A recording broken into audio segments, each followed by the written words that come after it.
Hola, buenos días. El día de hoy vamos a ver lo que son ceros de una función, específicamente utilizando el método de Newton. Primero, vamos a ver qué es el método de Newton.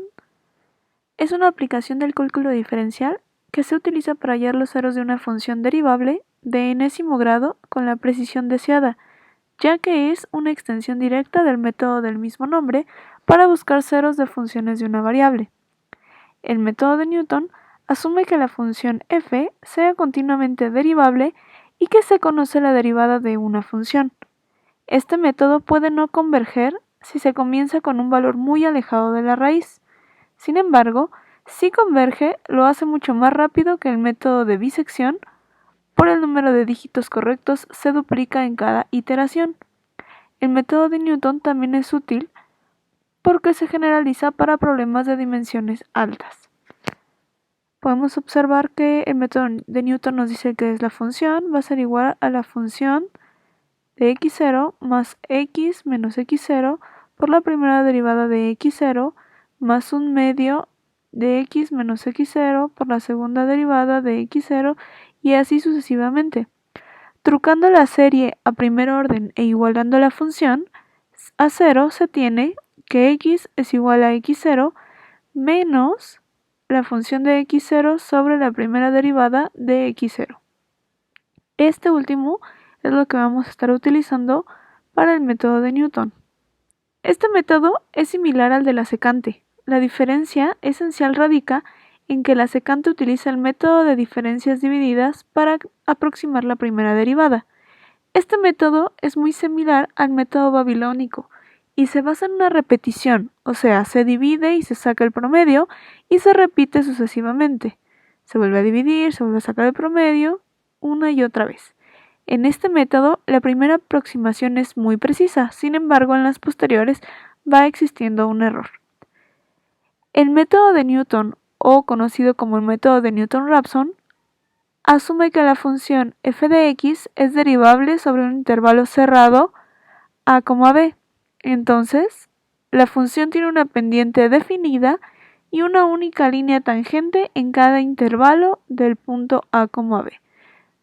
La tangente, que será el punto x0, f de x0, es una aproximación a la curva de la función cerca del punto. En consecuencia, será la línea tangente una aproximación del cero de la función o denominada raíz de la función.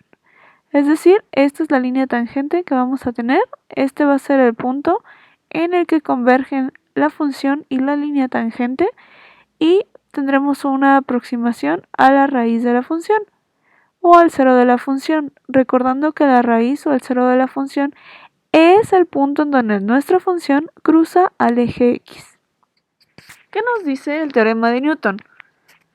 Nos dice que sea f una función continua en un intervalo cerrado a, b y derivable en a, b, supongamos que la segunda derivada existe y es continua en el intervalo cerrado a, b.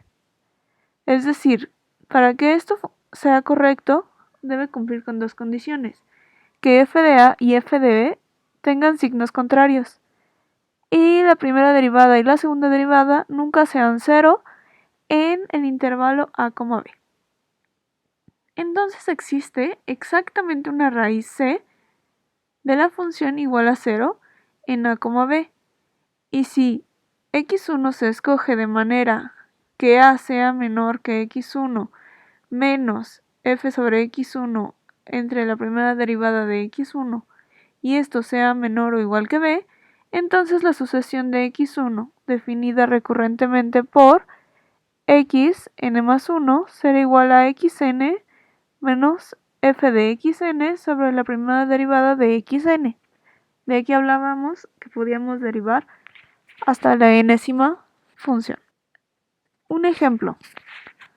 Tenemos que para aproximar los ceros de la función x cúbica menos 3x más 4 utilizando el método de Newton y continuar las iteraciones hasta lograr las dos aproximaciones sucesivas, deben diferir en menos de 0.001.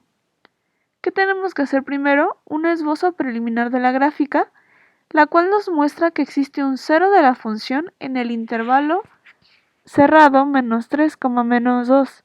Es decir, que en esta sección existe un 0. Es decir, la gráfica va a cruzar al eje X entre este y este intervalo. Podemos observar que la función es continua, porque es polinómica, no está seccionada, por lo tanto es continua. Y es derivable en esta sección. Entonces, ¿qué tenemos que hacer? Primer paso, vamos a sustituir el menos 3 en la función original para observar qué valores toma, y el menos 2 en la función original y observamos qué valores toma, tanto para la función original como para la primera derivada. En el primer caso, tenemos que es menos 3 al cubo, menos 3 por menos 3 más 4 va a ser igual a menos 14. Eso quiere decir que es menor a 0, es decir, se encuentra en la parte inferior de la función. Y menos 2 al cubo menos 3 por 2 más 4 es igual a 2. Eso quiere decir que está por arriba del 0, es decir, toda esta sección de la función. Después vamos a derivar la función original y nos va a quedar que es 3x cuadrada menos 3 es igual a 3 por x más 1 por x menos 1. ¿Cómo obtuve este resultado? Saco factor común 3 y me va a quedar x cuadrada menos 1, que sabemos que es una diferencia de cuadrados y me genera un binomio conjugado. Continuando, las funciones f y f' nunca son 0 en un intervalo de menos 3 a menos 2 cerrado. Es decir, en esta sección no encontramos el valor de 0. Siempre es un valor por debajo del 0 o por arriba del 0. Continuando con el ejemplo, por el teorema, existe C que pertenece al intervalo de menos 3, menos 2, tal que la función sea igual a 0.